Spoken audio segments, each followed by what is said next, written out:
السلام عليكم ورحمة الله تعالى وبركاته. مرحبا بكم معايا فيديو جديد على قناتي وقناتكم الشمالية في الغربة. اليوم إن شاء الله غادي نحضر معاكم كسكسو اللي صراحة نهار الجمعة ما كيخطاش شي دار مغربية. أول حاجة غادي نبدا بها هي التفاية. كنجيب واحد 4 البصلات صغارين وغادي نقطعهم على هاد الشكل هذا كما كتشوفوا في الفيديو على شكل طولي، وكنقطعوه رقيق شويه. انا التفايه هي اللي كنبدا بها الاولانيه حيتاش كتستغرق في الطياب شويه كدي شويه د الوقت. انا كنطيبها على عافيه مهيله وكنسبق بها، هي الاولانيه عاد كنحضر المكونات اخرين. وعندي واحد زليفه صغيره فيها زبيب مرطب في الماء. المهم جبت المقله عملت فيها ديك البصل اللي قطعته والزبيب اللي مرطب في الماء، واحد المعلقه صغيره د الخرقوم والسكنجبير واليبزار والملاح والزيت. كما قلت لكم غادي نخليها على عافيه مهيله طيب، ساعه من بعد غنزيد لها القرفه والسكر. هنايا غادي نحضر اليوم معكم كسكسو بالجداد. عندي واحد 2 البصلات قطعتهم على هاد الشكل هذا كما كتشوفوا. غادي نعملهم انا هنايا ما غنطيبش في الكوكوط، غادي نطيب غير في الطنجره عاديه. المهم عملت جداد والبصله، وغادي نزيد واحد المعلقه صغيره د الخرقوم، واحد المعلقه صغيره د السكنجبير، واحد المعلقه د اليبسار والملح والزيت، وغادي نعملهم فوق البوطي يتشحروا شويه. بالنسبه للكسكسو كاين اللي كيبغيه بالدجاج وكاين اللي كيبغيه باللحم. المهم انا كل مره وباش كنعدلو اللي كيتوفر لي في الدار كنعدلو، هاد المره عملته بالجداد. المهم هذه الخضره اللي غادي نستعمل: اللفت والقرعه الحمراء والقرعه الخضراء والجعده، واحد البطاطا ومطيشه غادي نحكها، هي واحد طريف د القرعه. المهم بعد ما تشحروا ديك الجداد اللي كانوا عندي كيتشحروا، غادي نزيد عليهم الخضره ديالي اللي قشرتها ونقيتها وغسلتها مزيان، عملتها في واحد الشبيكه كتستقطر من الماء. وغادي نزيد عليهم كنعمل الخضره اللي كتستغرق الطياب شويه هي في القاع وكنزيد عليها اخرى. المهم عملت الجعده واللفت، وغادي نزيد القرع هذه الخضراء. اصلا الخضره دغيا كطيب ما كتستغرقش شي وقت بزاف. الكرومب اللي كيستغرق الوقت بزاف انا ما استعملتوش، ما كيعجبش وليداتي وما عملتوش، عملت غير اللي توفر لي وصافي. المهم بغيتو تزيدوا الخضره اللي كيعجبكم، كل واحد وشنو كيعجبو يضيفها، ولكن هذه هي الاساس: يتكسكسوا القرعه الحمراء الخضراء اللفت الجعده. انا غنعملو بالتفايه، غنزيد معاه التفايه، يعني ما عليها ما كترتي الخضره بزاف. كاين اللي كيبغيها غير بالتفايه صافي بلا خضره. المهم الاذواق كتختلف كل واحد وباش كيعجبو. والسر هنايا كما قلت لكم حكيت ديك مطيشه واحد طريف د القرعه الحمراء باش كيعطينا المرق واحد الختوريه كيجيو خاترين ولذيذين. صافي زيدتهم هنايا من فوق وغادي نمرق هاد الطنجره ونخليها طيب. انا الطنجره اللي استعملت هنايا هي الطنجره د الكسكاس اللي غادي نبخر فوق منها كسكسو، غنعمل لها الكسكاس نركب لها الكسكاس ونبخر. استعملت طنجره وحده. وهنايا غادي ندوز نكسكسو. غنجيب واحد القصريه وغادي نخوي. انا استعملت هذا بالنسبه للناس اللي متواجدين هنايا، هذا كيتباع في الليدل، انا هذا اللي كنفضل. وكاين في ميركادونا كاين الجزار، كل واحد وشنو كيعجبو. المهم انا هذا كنفضل، هاد الكسكسو هذا كنشريه من ليدل. صافي عملته هنايا في واحد القصريه وغنزيد عليه الملح والزيت، زيت الروميه. غادي نحاول نبسبس هذا الكسكسو مزيان بالزيت والملح على هاد الطريقه هذه كما كتشوفوا في الفيديو. كنتمنى يكونوا المراحل كامله موضحه لكم ومفهومه. كنتمنى اللي وصل معايا حتى هنايا حتى لهاد المرحله هذه كنقول شكرا على المتابعه. والصراحه كاين اللي كيتفرج للفيديو وما كيكملوش. المهم يقدر يكون ما عجبكش ولا شي حاجه، ماشي مشكل. وشكرا اللي كيتبعني حتى الاخر كيتفرج الفيديو كامل وكيعمل لي لايك واشتراك. وشكرا المتتبعين ديالي جداد اللي كيعجبوهم الفيديوهات ديالي. وكنقول لكم اللي باقي ما اشترك في القناة يشترك ويبارطاجي الفيديوهات مع الأصدقاء والأحباب باش يوصلكم كل ما هو جديد. الصراحة كتشجعوني، كتشجعوني كتار وكتار ملي كنشوف الفيديوهات ديالي كيطلعوا شوية في المشاهدة ماشي بزاف، ولكن الحمد لله. قالك اللي ما قنعش بالقليل ما يقنعش بالكثير، الحمد لله وملك الحمد. المهم نتوما كتشوفوا الفيديو ماشي، كتفرجوا في المراحل.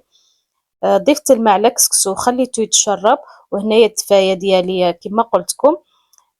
ديك البصله طاحت شحرت مزيان، غادي نزيد لها السكر، واحد 2 المعالق كبارين د السكر والقرفه. أنا سبق لي كنت زيت القرفه ما تصورتش في ديك المرحله هذيك، وغادي نرجعها فوق البوطه تتعسل ديك الدفايه حتى كتعسل مزيان. صافي كسكسو من بعد ما بسبستو مزيان كنحاول ديك الكويرات كاملين نفسخهم بين يدي هيدا كما كتشوفوا، مكنخليهش مكور وغنعملو في الكسكاس. هاد المرحله هادي خصها شويه د الوقت حيتاش كنحاول ديك الكويرات كاملين نفكهم ما كنخليهمش هيداك، عاد كنعملو يتبخر كما كتشوفوا الطريقه كيفاش كنعمل. وكنتمنى ما تديوش عليا على الهضره ديالي مره مره، ما عرفتش كنقول شي كلمات ما كنبغيش نعاود الاوديو كنكون عملته طويل كنقول بلا ما نمسح ونعاود. الصراحه صعيبه باش تسجل هيدا الفيديو وتهضر فيه وانا حشوميه شويه. المهم الناس اللي مقربين لي كيعرفوني ما عنديش مع الهضره بزاف، حشوميه. تشوفوني هيدا كنهضر في الفيديو ولكن في الواقع لا، غير حشوميه شويه ما كنهضرش بزاف.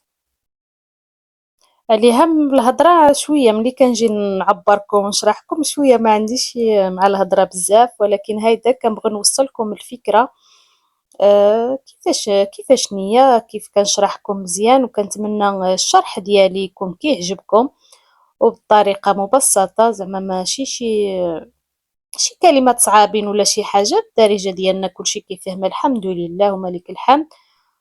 هنايا ديك الكسكسو عملته يتبخر في الكسكاس وعملته فوق ديك الخضره يتبخر. ومن بعد ما تبخر التبخيره الاولانيه كنزيد له كنخوي هنايا في القصريه، وغنزيد له واحد الكاس د الماء بارد. الماء ما يكونش سخون، ماء بارد عادي من الروبيني. كيتبخر غير نص طيبه ماشي حتى كيتبخر مزيان، غير كنشوفوه بدا كيتبخر كنخويوه هنايا في القصريه وكنحاول نفكو هيدا كما كتشوفوا في الفيديو. صافي كنحاول نفكو هيدا وغنزيد لواحد الكاس د الماء بارد من الروبيني، ما ماشي سخونين، هو غير واحد الغرف زيت له هيدا بارد. وغنحاول عاود نحركو مزيان نخلطو هيدا غير بواحد المعلقه حيتاش كيكون سخون بزاف. وغادي نرجعو للكسكاس يتبخر التبخيره الثانيه. انا كسكسو كنبخرو غير 2 المرات، كنبخرو شي 3 المرات. ملي كيجيني طايب 2 تبخيرات كافيين. كاين اللي كيعمل له 3 وكل واحد شنو كيعمل له. كاين اللي كيعمل له غير وحده بواحد الطريقه عاود ساهله، كتكبوا الماء سخونين على الكسكسو وكتخليوه يتشرب مزيان وكتعملوا له غير واحد التبخيره. حتى هذيك الطريقه سبق لي جربتها وناجحه. انا في هذا الفيديو هذا بغيت نوري لكم الطريقه كانوا كيعملوها شحال هذه الامهات ديالنا والاجداد ديالنا. هي هذه ماشي ديك الطريقه اللي دابا كلشي خصو دغيا دغيا بواحد الزربه كلشي رجع بالزربه. المهم هنا كما قلت لكم غادي نرجعوا في الكسكاس يتبخر التبخيره الثانيه. ان شاء الله يعجبكم الفيديو ديالي. هنا ما كنستعملش طناجر بالزايف، غير الطنجره هذه الكسكاس عملت فيها الجداد والخضره والكسكسو كيتبخر فوق منا والمقله فيها الدفايه. ولكن ضروري ما كنوسخوا القشوع، حنا مغربيات معروفين علينا كنجمعوا القشوع بزاف. ولكن ضروري اي وحده بغات شي وصفه ولا شي حاجه مزيونه ضروري ما توسخ القشوع، يعني بغات شي نتيجه مرضيه ضروري ما توسخ القشوع. المهم هنايا التبخيره الثانيه غادي نزيد لها واحد المعلقه السمن حاره، كتعطي واحد المذاق رائع كسكسو. كاين اللي ما كيعجبوش السمن يعمل زيت العود، يزيد زيت العود. في هذه المرحله هذه كتزيد واحد اللذه رائعه كسكسو. غنحاول نخلط كسكسو هيدا مزيان فوق ديك الكويرات كما قلت لكم كيبقاو هيداك، وكندخل فيه هاد المعلقه السمن حاره اللي كتعجبني، كتعطي واحد النسمه رائعه.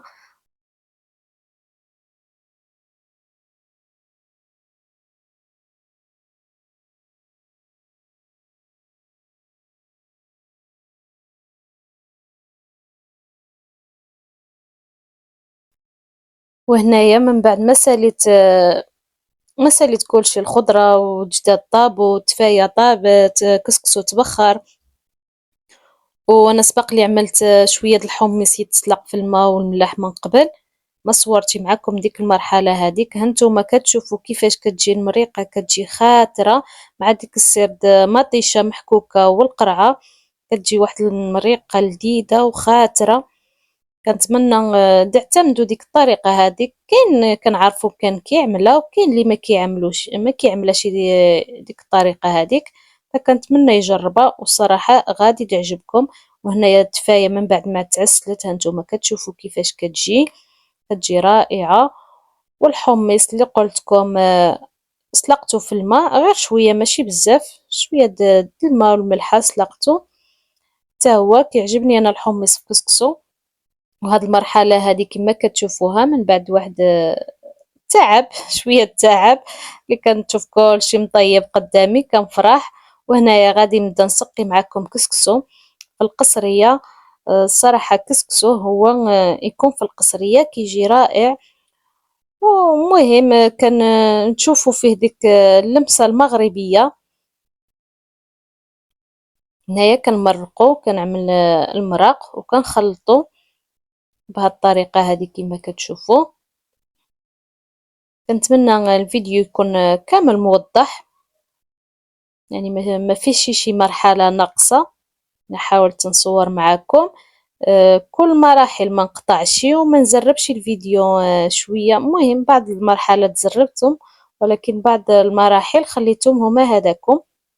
صافي كنعوضو هيدا كما كتشوفوا بالمغروفة، كنحاول نعطيه واحد المنظر هيدا كما كتشوفوا. كما كنقول لكم دائما انا ماشي شي محترفه، ولكن الحاجه اللي كنعرفها كنشاركها معكم، وكنزيد حتى كنزيد نتعلم معكم. حتى انا كنتفرج في فيديوهات في قنوات كنستافد منهم، يعني ماشي انا هاد الشيء جبته من راسي ولا كنعلم لكم من راسي، يعني حتى انا كنشوف نتفرج فيديوهات وكنتعلم وكنبغي حتى نتوما تعلموا معايا. كنتمنى حتى نتوما يكونوا كيعجبوكم الفيديوهات ديالي وكتستافدوا منهم. واذا بغيتوا شي وصفه نحضرها معاكم كتبوها لي في التعاليق ونشاركها معاكم، علاش لا، حتى نتوما عطيوني افكار نشاركهم معاكم. يا